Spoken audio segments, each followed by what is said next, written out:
Hello, and welcome to the Kathleen Spracklin podcast. I am a woman on a mission to assemble a cadre of writers, thinkers, and teachers who are transforming the world one character at a time.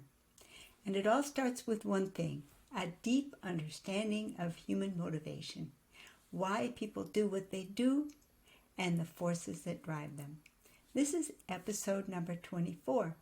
The character profile diagram. We spent quite a bit of time talking about the different voices that speak in our minds when we're faced with a struggle or a situation that involves a decision to be made.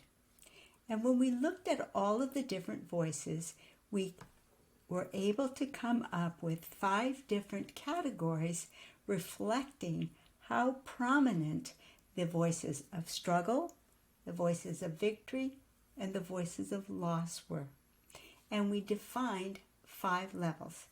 Now, clearly, the voices lie on a continuum, and the arbitrary breaking them into 5 categories is merely a convenience so that we can talk about them in groups, and because we don't have precise measuring tools in any case to set cutoffs. But what I want to talk about more today with the voices and with the levels of awareness, the different zones of awareness, I want to talk about the implications of those zones and the character traits that exist at those zone positions and how that impacts an individual's plans to do self-improvement, writing a self-help book or something of that nature. So let's start with a new diagram that pulls from this material that we just developed on the zones of awareness. Down below here, we have a new diagram which is in the shape of a wheel with spokes. It's color-coded to align with the different zones of aspiration.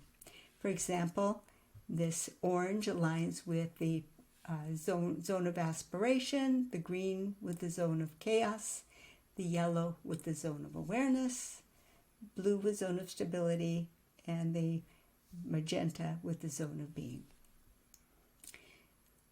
As fiction writers, we can assemble a character by choosing from among the 28 character traits that we had just a glimpse of yesterday. We can select a palette of 8 different character traits. Typically that's more than enough for a character. A very nuanced character might use all 8. And what we can do with them as fiction writers is we can assign the different spokes to different character traits. And here's what we'll find. This will support our writing in many, many powerful ways.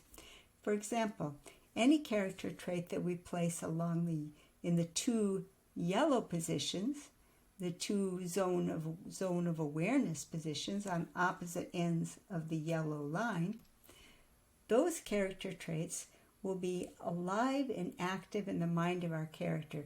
He will be actively aware of making choices in that domain. Likewise, in the green, which we call the zone of chaos, we can set character traits at either of these positions.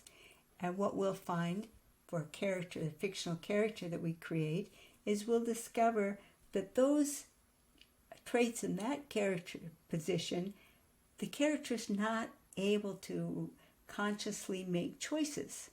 They're out of reach, they're kind of a glimmer, but they're not really within the conscious control of our character. And likewise, at the very pinnacle, they're not even hardly in the mind of the character. And we can go in the opposite direction and place them in the zone of stability, where they're just generally, they're not a conscious decision. The character just routinely makes the victory choices. Or in the zone of being, it's not even hardly a thought. The victory choices are made. But I want to bring this back now to an individual, say, who has read this material about fiction writing and says, oh, I could apply this to myself.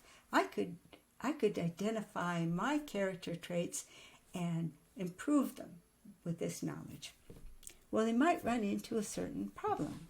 Say, for example, that the individual is ambitious and wishes to achieve some broad goals, things that correspond to the character trait of, shall we say, of magnificence.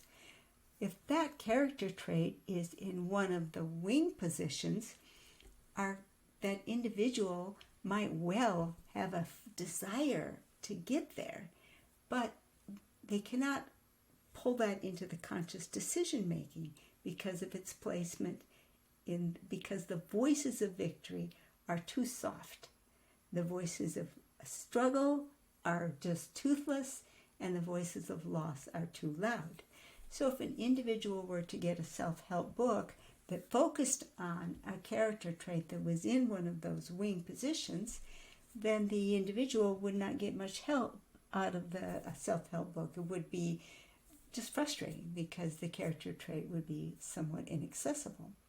Whereas if the individual had the character trait that the book gives you advice on how to tackle, if that character trait were in the zone of awareness and one of these two rudder trait positions, then the individual might well find that the book was of enormous value because the advice given would be right in the zone where the individual is free to make choices. Well, does that mean then that if an individual has a character trait in one of the wing positions and wants to make progress, does that rule progress out entirely? No, of course not. But what it requires is something a little bit unusual, and we will see over the time of this coming into action. But the strange thing is that if that individual will take a look at the character traits that are in the rudder position, the zone of awareness, that are most closely related to the desired ones up here in the wing traits, the zone of chaos, if he takes the ones that are accessible to decision making and focuses on consistently making the victory choices regularly in those character traits, those traits can then shift down into the zone of stability and become anchor traits. And when those traits shift down into the zone of stability, what happens next is that the wing trait, the corresponding wing trait, will become more accessible. And this you can see from the voices, where the voice of struggle, victory, and loss were equal here in the zone of awareness. The choice for victory was made over and over and over again. Yes, it was in a different character trait, but the voice of victory was chosen so often that that trait became an anchor trait.